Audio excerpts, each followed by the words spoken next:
Moscow द्वारा हमले तेज करने के बीच यूक्रेन के खार्किव में रूसी हमलों में 2 की मौत हो गई।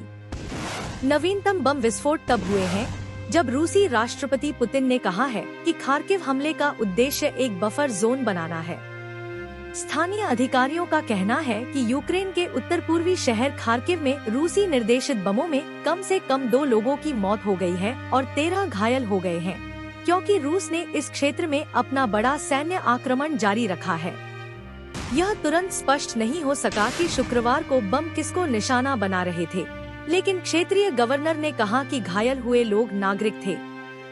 गवर्नर ओलेह सिनिहुबोव ने टेलीग्राम मैसेजिंग ऐप पर कहा, 13 घायलों में से 4 की हालत गंभीर है। यूक्रेन का दूसरा सबसे बड़ा शहर खार्किव और आसपास का क्षेत्र लंबे समय से रूसी हमलों का निशाना रहा है, लेकिन हाल के महीनों में हमले और अधिक तीव्र हो गए हैं, जिससे नागरिक और ऊर्जा बुनियादी ढांचे पर असर पड़ा है। शुक्रवार को खार्किव से रिपोर्ट करते हुए अल जजीरा के जॉन हुलमन ने कहा कि कई हमलों की आवाज सुनी गई और धुएं का घना काला गुबार दिखाई दे रहा था।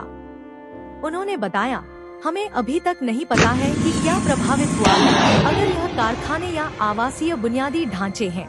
उन्होंने बताया कि शहर में ड्रोन हमलों का भी अनुभव हुआ है। कल वास्तव में 16.5 घंटे तक हवाई हमले की चेतावनी थी। होलमन ने कहा, रूस द्वारा यूक्रेन के खिलाफ 2022 में पूर्ण पैमाने पर आक्रमण की शुरुआत के बाद से यह सबसे लंबा है। उन्होंने कहा, ऐसी भावना है कि इस क्षेत्र को अभी दबाया जा रहा है। यूक्रेन के राष्ट्रपति वोलोडिमिर ज़ेलेंस्की ने रूस पर खार्किव को मलबे में तब्दील करने की कोशिश करने का आरोप लगाया है।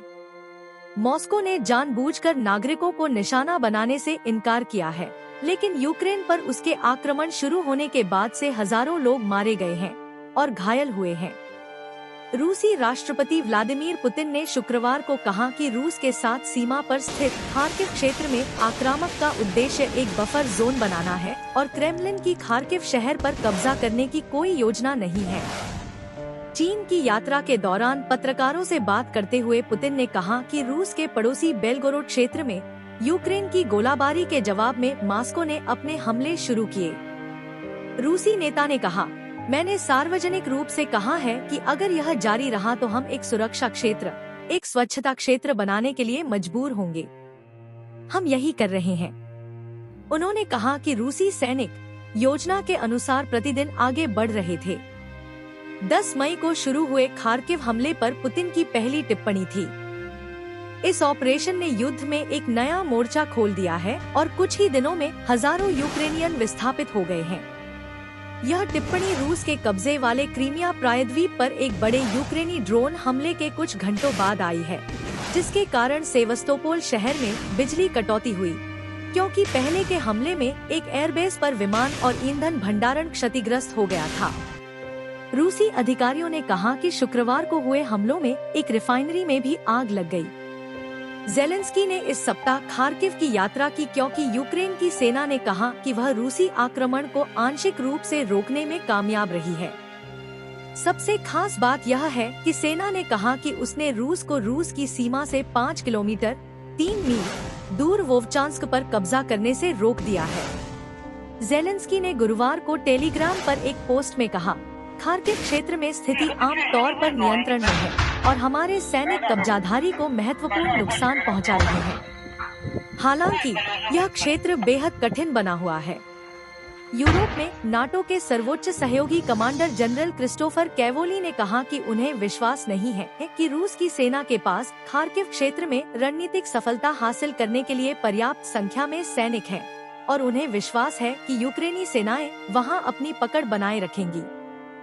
सेना की संख्या बढ़ाने के प्रयास में ज़ेलेंस्की ने शुक्रवार को 2 कानूनों पर हस्ताक्षर किए, एक कैदियों को सेना में शामिल होने में सक्षम बनाने के लिए और दूसरा ड्राफ्ट डोजर्स के लिए जुर्माना 5 गुना बढ़ाने के लिए। लामबंदी कानून शनिवार से प्रभावी हो जाएगा। कानून आपराधिक अपराधों के आरोप वाले कुछ श्रेणियों के लोगों के लिए सजा काटने से पैरोल और एक विशेष अवधि के दौरान एक अनुबंध के तहत सैन्य सेवा के लिए आगे की भर्ती की अनुमति देता है। इसमें यूक्रेन की राष्ट्रीय सुरक्षा के विरुद्ध अपराधों के दोषी लोग शामिल नहीं हैं। यूक्रेनी सेनाएं वर्तमान में पश्चिमी साझेदारों से महत्वपूर्ण हथियारों और गोला बारूद की विलंबित डिलीवरी का इंतजार कर रही हैं। कुछ सैन्य विश्लेषकों द्वारा जनशक्ति की कमी को यूक्रेन की सबसे बड़ी समस्या के रूप में देखा जाता है। विशेष रूप से वाशिंगटन से हथियारों की आपूर्ति में काफी देरी हो गई है, जिसके जल्द ही अग्रिम मोर्चे पर पहुंचने की उम्मीद है।